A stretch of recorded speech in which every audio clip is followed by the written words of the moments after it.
Hello everyone, and thank you for joining us today on this lovely Saturday morning in current time. However, I'm sure it will be a different time whenever people may be watching this.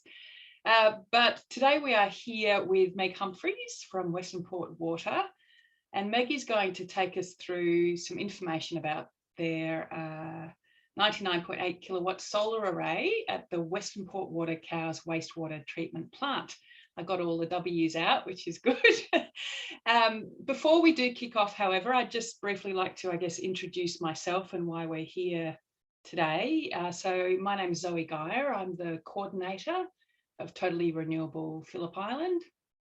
And we are a community group in Phillip Island with a mission of being carbon neutral by 2030, which aligns really nicely with what the Bass Coast Shire Council is doing with their climate change, what's it called? The Climate Change Action Plan 2020 to 2030. So you can tell it's a weekend. I'm slightly relaxed today, but that's all good.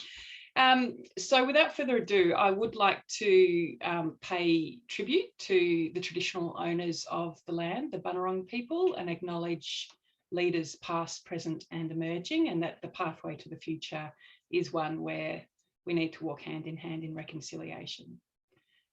So I will now hand over to Meg to possibly do a somewhat more professional presentation. And I think because we do have a small live audience, we're quite happy to have this as a bit more of an informal chat. But again, Meg, I'll let you lead that as part of your presentation. Great, thanks Zoe, and thank you for having me. It's really great to be here. What an awesome program you've been working through. So what I think I'll do is I'll share my screen, and I'm going to provide a little bit of background and context about Westernport Water and Westernport Water's emission reduction journey, and then we'll get to the solar array that's been recently installed, and I'll be showing you.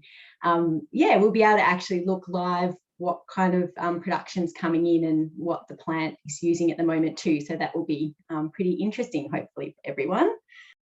Okay, so Westernport Water's emission reduction journey.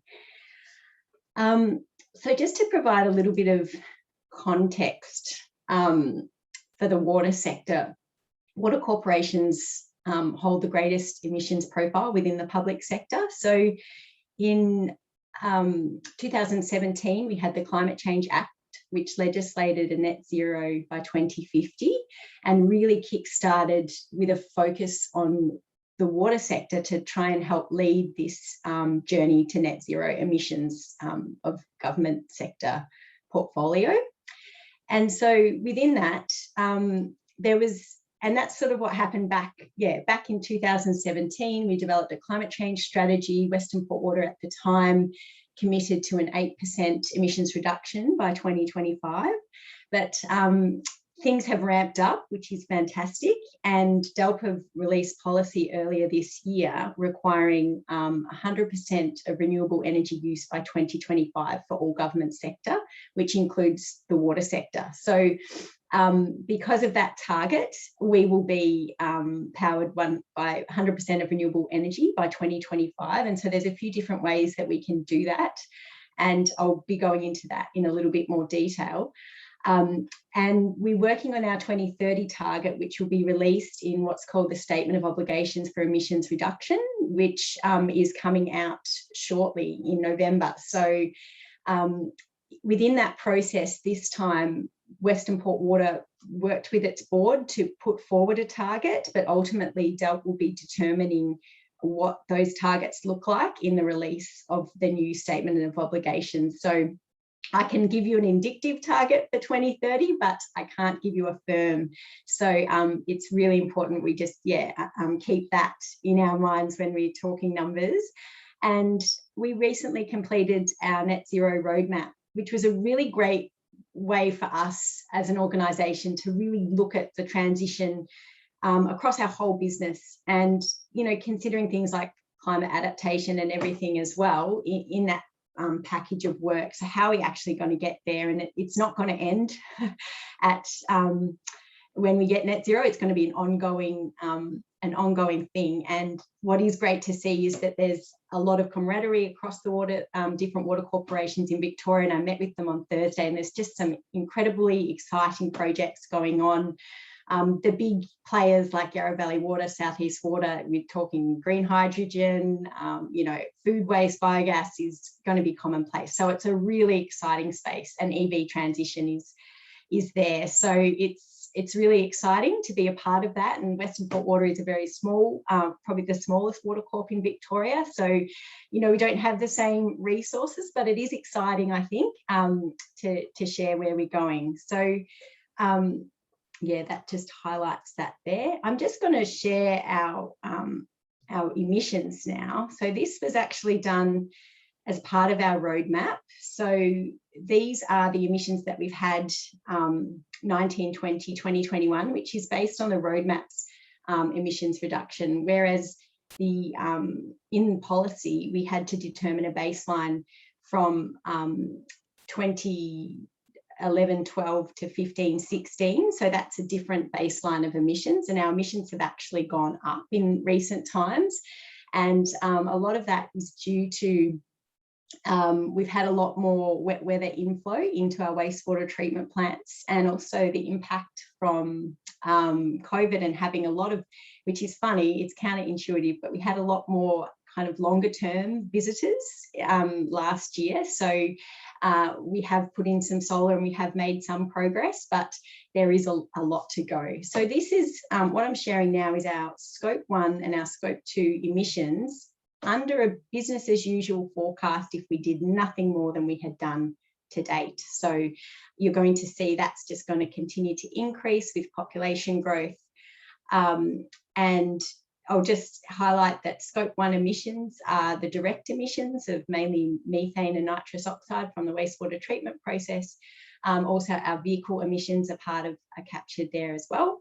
And indirect is our use of the grid of electricity. So you can see that that it's around about a 50-50. The scope 2 is a little bit greater as a proportion, but we do have, yeah, fairly high scope 1 emissions, which are more difficult to reduce. And so this is just a snapshot of the one pager of our net zero strategy. So it is still being refined, and it will be released into the public domain when we just clarify it with our target commitments. But basically what we went through here is we've got a net zero target of 2035 for us, and we'll be obviously aiming to try and get there sooner, and that may well happen, but this is what we think we can deliver without causing too much of a cost to our customers as well. So it was a middle line pathway where we thought what we could actually achieve being a small organisation and the amount of projects that are involved in getting there.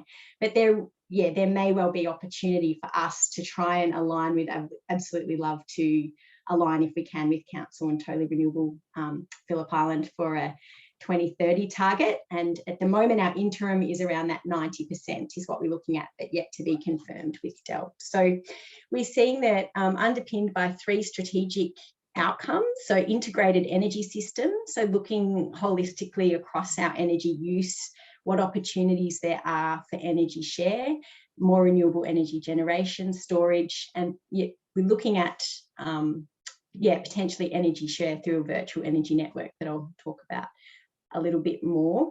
A healthy corporation and community, and a regenerative footprint. At Westernport Water, we have 2 wastewater treatment plants and 1 water treatment plant. There's a bit of land around those sites, like particularly in our Coronella, we've got a significant amount of farmland. So we're really looking at regen farming and how we can better work with the land there. And there were some great programs aligned with that thinking here as well. So there's opportunities that we have there in that regen space, and we're also looking at how we can combine the processing of wastewater to also store carbon. So that's kind of another really exciting project area that we're working on with Deakin University's Blue Carbon Labs. That's another exciting project in that space. So we've got 5 priority areas. Plant efficiencies. We identified some significant savings from mainly pump optimization, a little bit of micro hydro, some fleet efficiencies, and some aeration optimization at the Cowes Wastewater Treatment Plant, which actually consumes a fair bit. We have these old mechanical aerators, so replacing those with like a bubble system, which can achieve the same kind of oxygen to the treatment process that we need, but with a lot less energy demand. So there's some exciting projects in that portfolio.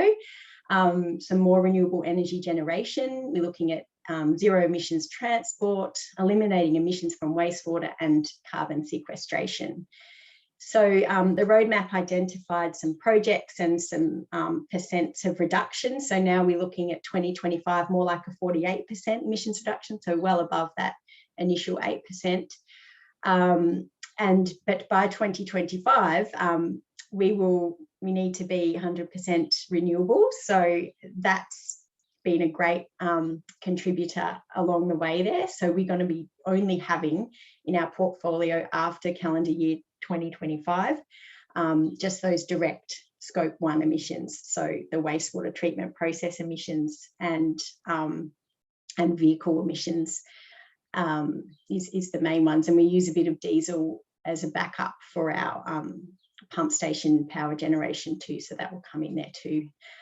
And yeah, and that 100%. So we went with the 2035, also looking at there'll be the low-hanging fruit, the easy areas to hit, and then we'll have the challenging spaces to meet. So we're looking at a carbon sequestration project to try and achieve more by 2030 at the moment as well. So that will get us to that 90%, hopefully, which will be very exciting.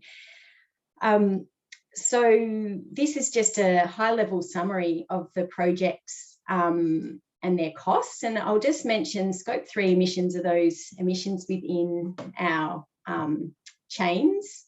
Oh, Bernie has a question. Yeah.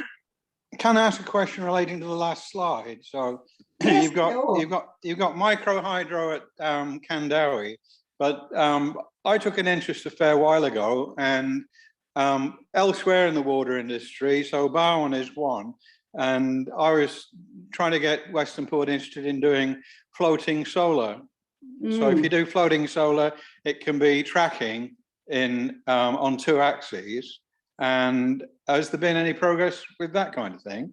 Yeah, so yes, so to date, we have rolled out the solar in our initial 8% pledge, and we focused at Cowes. We didn't end up getting to Kandawi, but we have a feasibility study for Kandawi to have solar up to its similar at the small scale site, that 99 kilowatt system. And there's been some great developments in the water sector with floating solar where it's becoming a lot more commonplace now and a lot more affordable. So from my discussions with Gippsland Water, for example, they were saying that floating solar is pretty much the same cost as ground mounted solar. So Kandawi, that is a real opportunity for us because we don't have the same amount of space that we do at the wastewater treatment plant. And you can get some other potential benefits from floating solar as well in terms of shading for algal blooms potentially too. So we're watching closely. Gippsland Water are getting their floating solar put in next year. So we'll be heading out there and having a look and watching that space. But yeah, in the next package of work, we've got a bucket of money for renewable energy generation, and Kandawi at the moment has assigned that 99 kilowatts.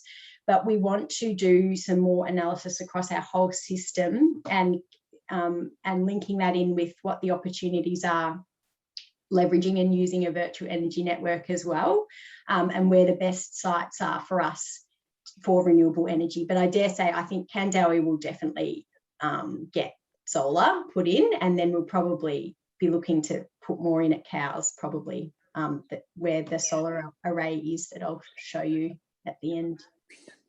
But you do get the advantage that you can control the tilt over the seasons, and you put it on an island which rotates through the day, and with that kind of tracking you can get a lot more energy out of it, and there's really not a huge amount of cost in doing that kind of tracking. So tracking onshore is painfully expensive, but on water it's very reasonable. So is that what you're considering or not? Well, I'm not sure if the Gippsland water system has tracking on it or not, but that's a really good question. And I think particularly with solar and with what's happening in the sector with those peak generation hours, we've certainly heard that you want to be targeting those later hours of the day now. So, you know, the ideal way to position your solar panels is changing from more of a west. But all of that kind of thinking will come out more at the feasibility level. I should say we're sort of at concept level at the moment with this roadmap, and it'll all be kind of further developed. But yeah, tracking, huge potential. If Phillip Island gets a community energy scheme in place, will you be able to use some of your real estate to sell electricity to people on the island? Yeah, that's a really exciting question, Bernie, because I guess initially we thought we would have to go onto the wholesale market and kind of get in that boat of high risk and needing really great tech and a lot of staff. And but what we're looking into at the moment is utilising a virtual energy network. So you're leveraging and using the existing grid, but you're actually energy sharing between sites. So you still have the poles and wires charges. The VPP thing. Yeah, the VEN, it's called here, the virtual energy network. So what that opportunity provides us is the ability, and we're looking to pilot this in January as a concept and see how it goes. And initially start sharing the energy with our own site. So say the excess generation from one site's solar, sharing that energy in real time to another site. But at a larger scale, there's a lot of opportunity, particularly I think for Phillip Island, when we start looking at partnerships as well. So we might put in extra solar at our site and be exporting more. And then who else is exporting solar on Phillip Island? You know, Nature Park, Vietnam, what it will just, you know, there could be some opportunities to work with partnerships and energy share. And it all happens through that program. So what's involved is the people that want to be involved in the pilot just need to be able to sign on to that retailer that's participating in the pilot. So that's, I guess, the challenge, I guess. Yeah. Thank you. But it's exciting. Yeah. It's definitely an opportunity for that, more of that to happen. So at the moment, exporting from large scale sites, you know, they're talking about being negative rather than positive. So sure. Yeah, so we've just got to be aware of that. So across those areas, you can see our percent emissions. You'll see here that Scope 3 is listed. It's on the agenda. We haven't been accounting for Scope 3 emissions specifically in the water sector yet. It's not required, but it is coming in. So and the roadmap was aligned to the science-based target methodology, where we did have the consultants have a look at what they think our Scope 3 could be, but it is something that when it gets formalised, exactly what it will include will be determined. And so that's a little bit of an unknown space at the moment. Initial indications are showing us that it's not a huge amount, but if we started calculating vehicle emissions of our staff that travel from Melbourne, or that would increase the profile, because at the moment the fleet that we calculate is just our own fleet. So that's an example of where that could lead, and that will just create some more incentives for EV and looking at ways to just better improve that transition across to customers and also supply chain as well. But in the next pricing period, we have a package of works to get some charging stations and transition 10 EV vehicles. So that'll be between 2023 and 2028. And I'm really hoping that there will be some opportunities to leverage off the water sector there. And I've just joined the EV working group, and they're talking about a bulk buy for the water utilities. So opportunities like that might make it a bit more affordable for us to do more. And they're looking at utes, which is a really great thing for us, because the light vehicles only make up a small portion of our fleet, and a lot of the cars are for our guys to tow generators, and they need that kind of leveraging. So yeah, it'll be, watch this space, I guess. I think there's going to be a lot happening in the next few years, and hopefully we can leverage off some partnerships to make it more affordable to do more. If we can show what's possible, I think it helps, absolutely. And that's sort of what the water sector was positioned to be through the early engagement on our emission reduction pathway in the government portfolio as well. So I think there is an expectation of leadership, and there is an absolute growing passion for that too across the water sector, which is really, really exciting. Just a summary here about our targets. I think the 100% renewable energy use is going to be really exciting. So what DELP are looking to do there is that anyone that can't meet the target on their own means, there's a statewide contract which will either be through LGC surrenders, or green energy procurement with a retailer. So that's just going to be rolled out across the state, which is really exciting. And yeah, we're still finalising that 2030 target, but we've definitely got the net zero 2035, and it's just going to be somewhere between the 90% or potentially 80 to 90%, but we're waiting to see what DELP come back with in the next statement of obligations, which will be soon. So that's exciting. So what I'm going to do now is I'll just go into I'll just show first the solar array. So we've put in that 99 kilowatts. This is just a photo. It's all ground mounted. We had a lot of the ground pack raised and leveraged down so that so that's the footprint of our solar. You can see we've still got room for more over here. And I will see, and I'll just go back so you can see the ground mounted. That's kind of how high they sit off the ground, sort of like the panels running along there. And that's the packed rock around the edges there.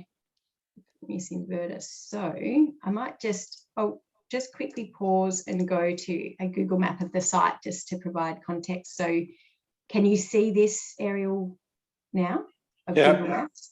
Good. Yeah. Just checking. Okay, so here we are. We're entering the plant. Would have been great to do this in person, but anyway.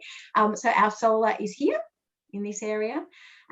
This is our 14 megalitre maturation lagoon. This is where a lot of the energy consumption happens. We've got our aerators here, and they run 24/7, so they consume a lot of energy, and that's what we're looking at for converting to bubble aeration in the future as an energy efficiency project.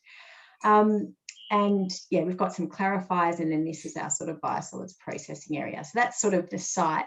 And I wanted to share what was actually happening with the panels right now through our Fronius platform. So hopefully I will see. Can you see this? Current power and energy balance, and yeah. Yeah, okay, perfect. So this is like what's happening right now out at Cows at that treatment plant. So we've got of the 99 kilowatts, 79 coming in because it's fairly sunny. We're drawing still 69.2 kilowatts from the grid. And so our total consumption is there, just jumped up to 141 kilowatts. So you can see that solar, it isn't meeting all of our energy demands. We've still got a bit of work to do here. And two of the main projects that we have set up for that is a biogas cogeneration plant, which will provide electricity behind the meter for this site, and also some optimization of our technology there. So like the bubble aeration that I mentioned, and some additional renewable energy just to kind of get this site as a carbon negative site. It's our greatest emitting site in our portfolio as well. So that would be, you know, a huge achievement for us. I'll just quickly show the energy balance, just so you can see production and consumption. So that's just the production of the solar. So you can see we're getting sort of, on good days, 594 kilowatts or 686 there. So that's pretty good for early November. But when you're looking at, the full picture here, because the plant runs all night, you can see that we're still kind of getting self-sufficiency of sort of 15 to 17%. So, we've still got a long way to go, but this is a good start. And I think with the other projects combined, and looking at energy share and our renewable energy use from 2025, it is going to be an exciting mix. So that was probably all that I had to show there. So I guess if there's just any more questions. The proposed waste transfer or circular economy location on Gap Road that council owns, we're actually been speaking with them as stakeholders. So there is a site assigned, which is actually, I think, adjacent to Westernport Water, Meg, as well. Right, but there is a site for cogeneration. So we're talking about potentially wind and solar, potentially some other options there as well. So TRPI's in that discussion process with council as well. It's just finding the best and most available and accessible location. So TRPI are certainly fighting the fight, but we're not really in a battle because everybody wants the same thing. So it's just the best way to get there, I think. I was asking about your treated water, and so it was originally for the golf course, and then it got an extension to the footy oval, and I was asking if it could go to the Blue Gum Park, I think, to try and do something down there. And it turned out that it was more expensive than buying fresh water from you guys, but you've done a lot more with it more recently. But the killer was that, maybe in summer it gets used, but spring and autumn, certainly winter, more than 80% just gets dumped in Bass Strait. Is that still the case?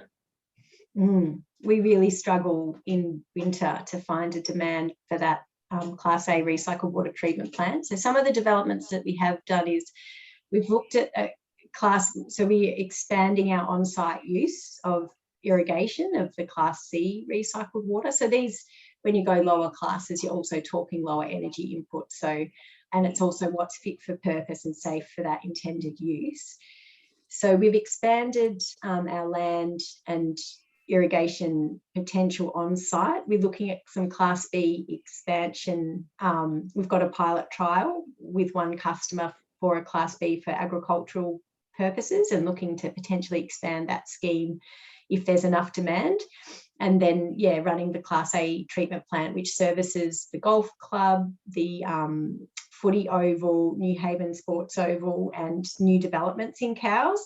But you're absolutely right, Bernie. It's really difficult to get demand here, especially it's been so wet, And the other thing is the initial forecasts of use from new housing developments was that these developments would have gardens, and you see them now. They are mostly house and very small gardens, and often, low maintenance type gardens that don't need watering or aren't watered. So we have a real challenge there, but I'm also working on an area that I think is quite exciting. It's very early to see what the scope would be for Cowes, but at our other wastewater treatment plant, we're looking at a series of wetlands.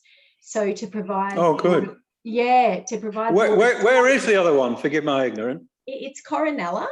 Okay. And so we went through, and I'll send you a video link for this, but we've been working in partnership with Deakin Uni's Blue Carbon Lab, and we're looking at, can we store recycled water in sort of natural constructed wetlands, remove the nutrients so that it's safe to release into the environment, into a waterway, and actually improve the waterway at the end, and also store carbon. So they're really interested. They've done a lot of work in farm dams, and they've found them to be great sources of emissions, particularly when you have stock access and things like that. So we're looking at how can we manage and design a wetland system to store carbon, to polish the water, and then to release it to the environment. And that, to me, that kind of a project, and it doesn't limit you developing that more reuse opportunities when you are in drought periods and when there's demand for that water. But I think for us, what we've found in the last few years particularly, it's just been so wet, and we don't have those high industrial water users that other areas may have. We just have really struggled to find a use for it. But here we can get an environmental benefit, we can reduce the risk, and we can potentially store carbon as well. So it's a really exciting project, and I'll send you a YouTube link to a video that we made about the site. So it gives a good overview. But yeah, that's the way we're thinking now, is solutions for wet as well as you're dry, when everyone wants it at once, and then it's the way it goes a little bit. But there's a lot of co-benefit opportunities with habitat restoration and things like that with the wetland project too. And Meg, that actually brings to mind, we had a couple of sessions on regenerative farming practices, and the idea that the healthier your land and the more carbon root vegetation you have, the more water carrying capacity there is in the land, and then it can release and create its own sort of microclimate as well, that preserves it from a lot of extremes of drought and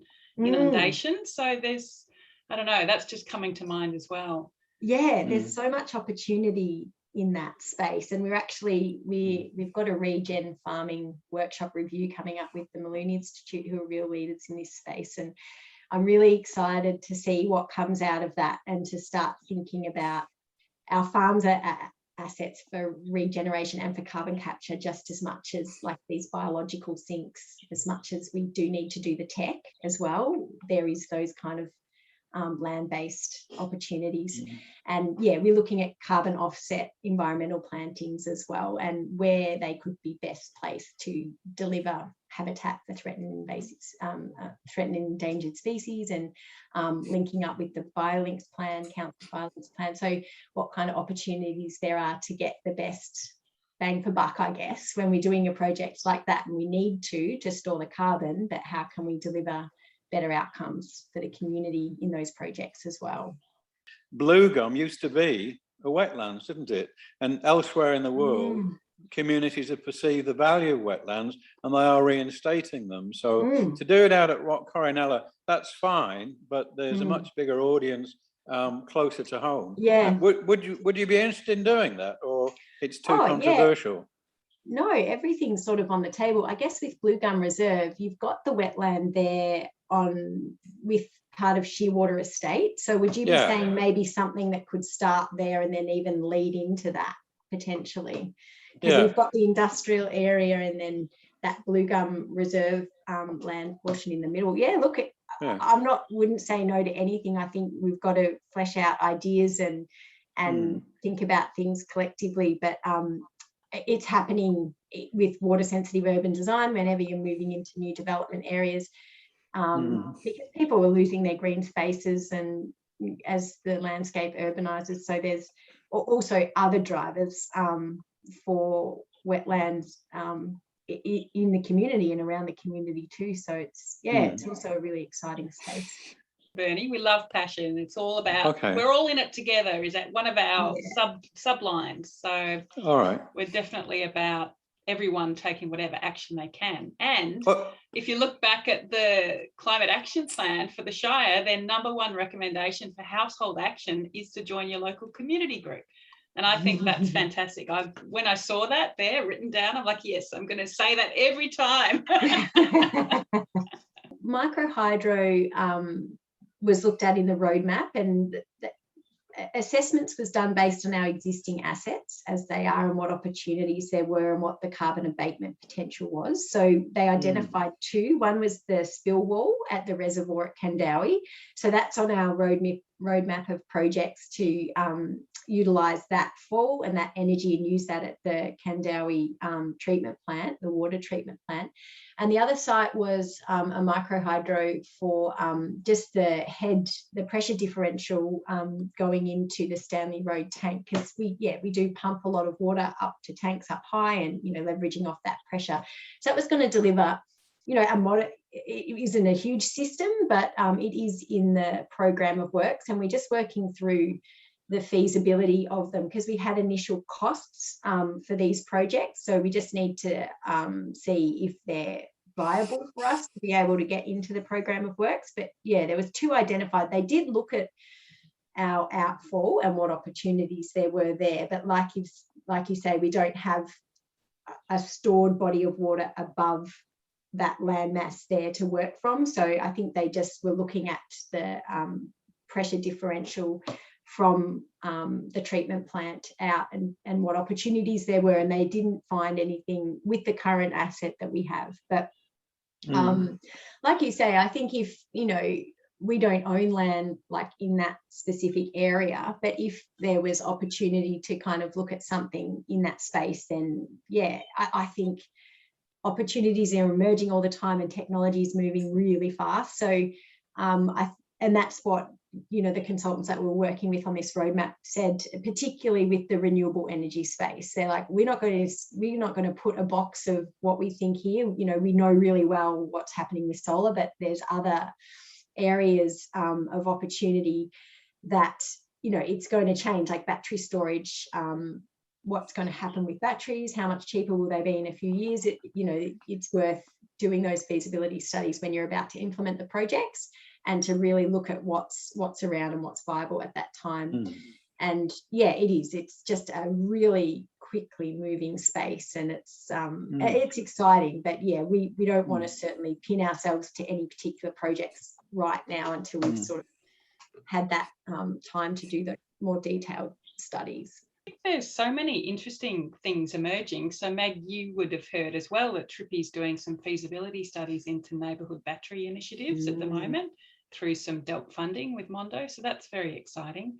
So when you talk about the virtual energy network and friendly retailers, that's something I'm sort of starting to learn about now, but also in the idea of taking up energy consumption. If you look at the potential for electric vehicles to actually be a mobile storage of solar energy, even, so that you can actually keep it without having to build a massive battery infrastructure.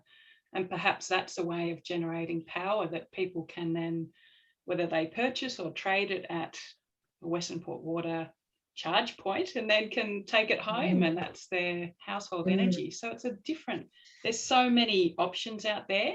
And I think you presented some of this information to us at TRPI about a month ago, and just the eyes that were glittering in the room afterwards were all very excited about what Westernport Water's been doing. So I can't wait to hear more. So is it still the case that stormwater belongs to local government and you own the rest, or is that politics getting resolved yet so that we can have stormwater storage somewhere? Harvesting schemes, yeah. It's very much being worked on in the integrated water management space, Bernie. So we have these forums called integrated water management forums, where you bring together local council, catchment management authorities and water corporations are the main players.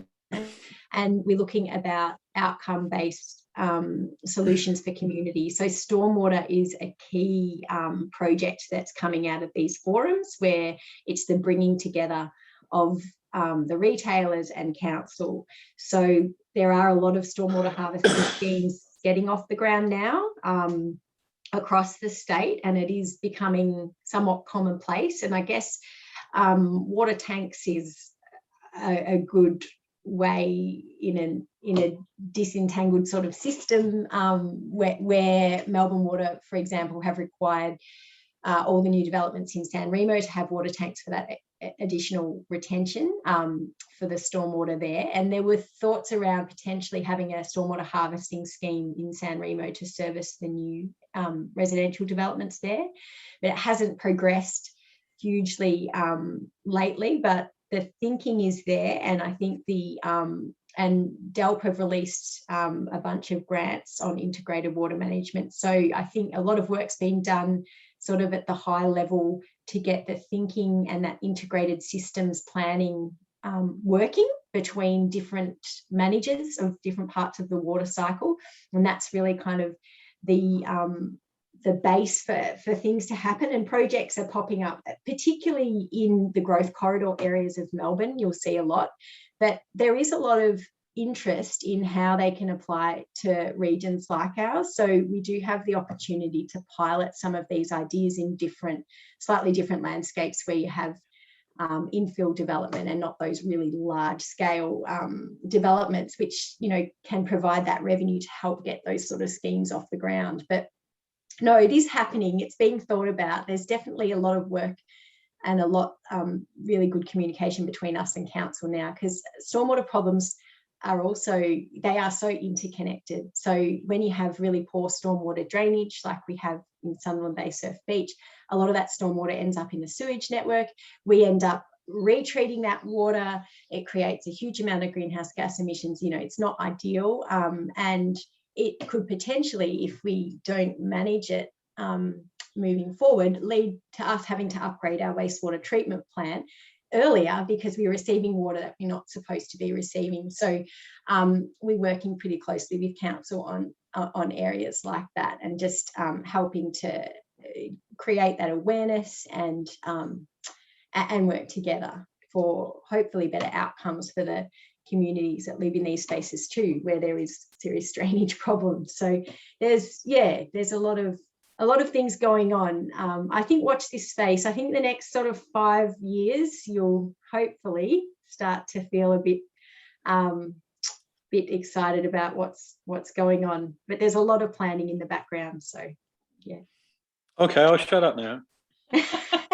You're right on time, Bernie, because we're about to wind this up. But I think this has been fantastic, and I've loved some of the discussion. So thank you, Bernie. I love your questions, and I think they're great. And it just, I think every potential tricky question that Bernie's thrown at you, Meg, you've had an amazing and inspiring answer for as well. So it just does show, I guess, how much is happening in the background and how much is in progress. And we might not see it or feel it yet, but it is coming. So I'm very excited.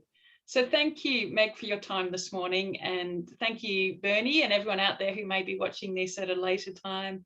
And yeah, we will watch this space. All right. Thank you, Zoe. Great discussion. Thanks, Bernie.